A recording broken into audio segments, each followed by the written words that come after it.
కావేరి రణసింహ ప్రేమ సేవ సంకల్పం. విజయవాడకు చేరువలోని మల్లికార్జునపురం గ్రామానికి కొత్త ఊపిరిపోసిన యువ సర్పంచ్ కావేరి. కేవలం రాజకీయ నాయకురాలిగానే కాకుండా ఆమె స్వయం శక్తికి నిదర్శనం.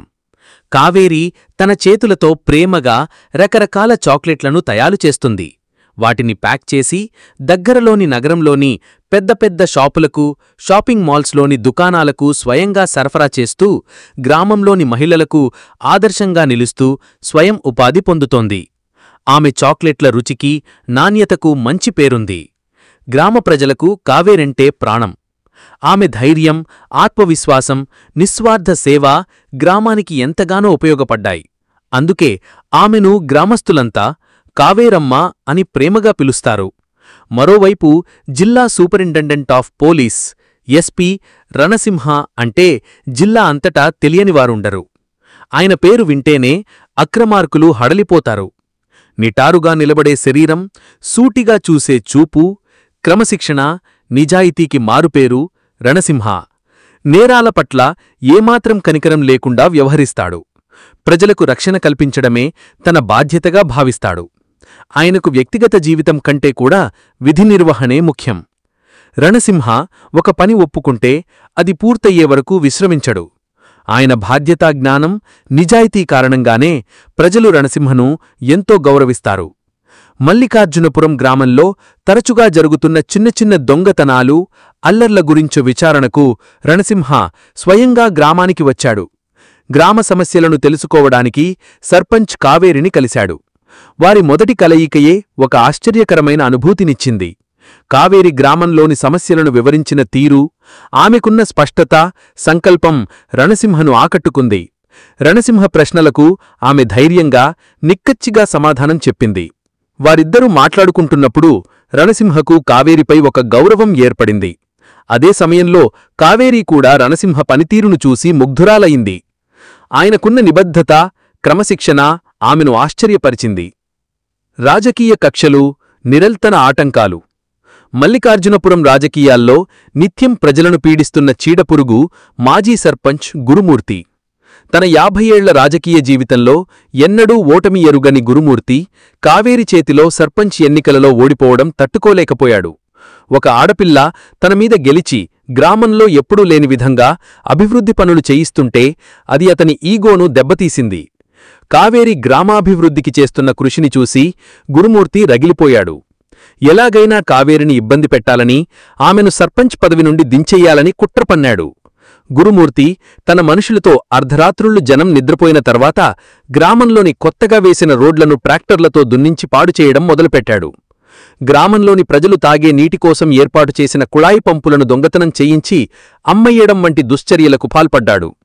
అంతేకాదు, గ్రామంలో పేకాట శిబిరాలు, నాటుసారా తయారీ, విక్రయాలు వంటి అసాంఘిక కార్యకలాపాలను ప్రోత్సహిస్తూ ప్రజలను, గ్రామ సర్పంచ్గా ఉన్న కావేరిని నిరంతరం ఇబ్బంది పెట్టసాగాడు.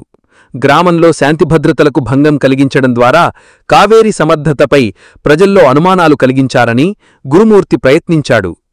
ఈ సమస్యలన్నింటినీ కావేరి ధైర్యంగా ఎదుర్కొంది.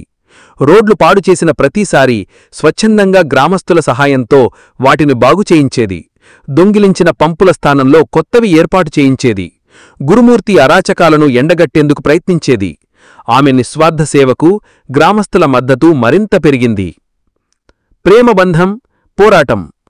ఈ కష్ట సమయాలలోనే రణసింహ కావేరికి అండగా నిలబడ్డాడు. గ్రామంలో శాంతిభద్రతలను పర్యవేక్షించడానికి రణసింహ తరచుగా వస్తూ పోతూ ఉండేవాడు. గురుమూర్తి ఆగడాలను రణసింహ గమనించాడు. కావేరి ధైర్యం, ఆమెకున్న నిబద్ధత రణసింహను మరింత దగ్గర చేసింది.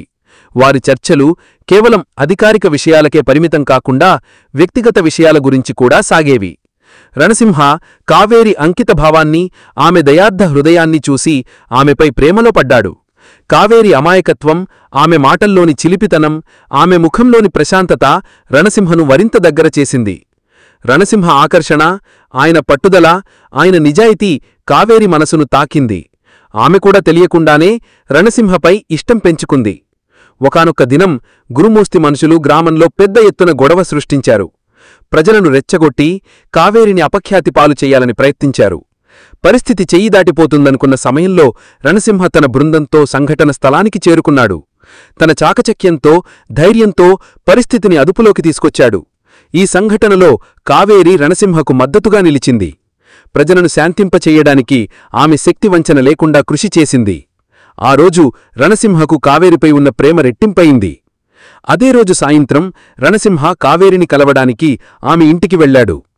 కావేరీ అన్నాడు రణసింహ. ఆయన స్వరం వణుకుతున్నట్టుగా ఉంది. నా జీవితంలో నేను ఎంతోమందిని చూశాను, ఎన్నో పరిస్థితులను ఎదుర్కొన్నాను.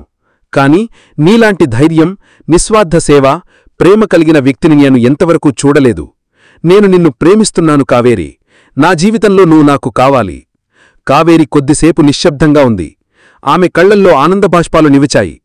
రణసింహ అంది ఆమె, నా మనసులో కూడా మీ పట్ల అదే ప్రేమ ఉంది. నేను కూడా మిమ్మల్ని ప్రేమిస్తున్నాను. దుష్టశక్తుల అంతం, ప్రేమ విజయం. రణసింహ కావేరీల ప్రేమ కథ మల్లికార్జునపురంలోనే కాదు, జిల్లా అంతటా ప్రాచుర్యం పొందింది. వారిద్దరి పెళ్లికి 2 కుటుంబాలు, గ్రామస్థులు సంతోషంగా అంగీకరించారు.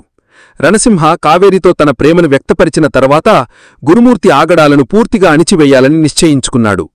గురుమూర్తి అసాంఘిక కార్యకలాపాలపై పూర్తిస్థాయి విచారణకు ఆదేశాలు జారీ చేశాడు. అన్ని ఆధారాలను సేకరించి గురుమూర్తిని, తన అనుచరులను చట్టబద్ధంగా అరెస్టు చేయించి కటకటాల వెనక్కి పంపాడు. గురుమూర్తికి రాజకీయ జీవితం పూర్తిగా నాశనమైంది. గ్రామంలో శాంతిభద్రతలు తిరిగి నెలకొన్నాయి. కావేరీ రణసింహల పెళ్లి మల్లికార్జునపురంలో అంగరంగ వైభవంగా జరిగింది. వారిద్దరి కలయిక కేవలం 2 మనస్సుల కలయిక మాత్రమే కాదు, నిజాయితీ, ధైర్యం, సేవకు ప్రతీకగా నిలిచింది. రణసింహ తన బాధ్యతలను కొనసాగించాడు. కావేరి తన గ్రామసేవను, తన చాక్లెట్ల వ్యాపారాన్ని మరింత అంకితభావంతో చేసింది. గ్రామంలోని మహిళలకు ఉపాధి అవకాశాలు కల్పించింది. వారిద్దరూ కలిసి గ్రామానికి, జిల్లాకి ఆదర్శంగా నిలిచారు. వారి ప్రేమ, బంధం, సేవ అనంతం. మల్లికార్జునపురం గ్రామం కావేరీ రణసింహల నాయకత్వంలో అభివృద్ధి పదంలో దూసుకుపోయింది.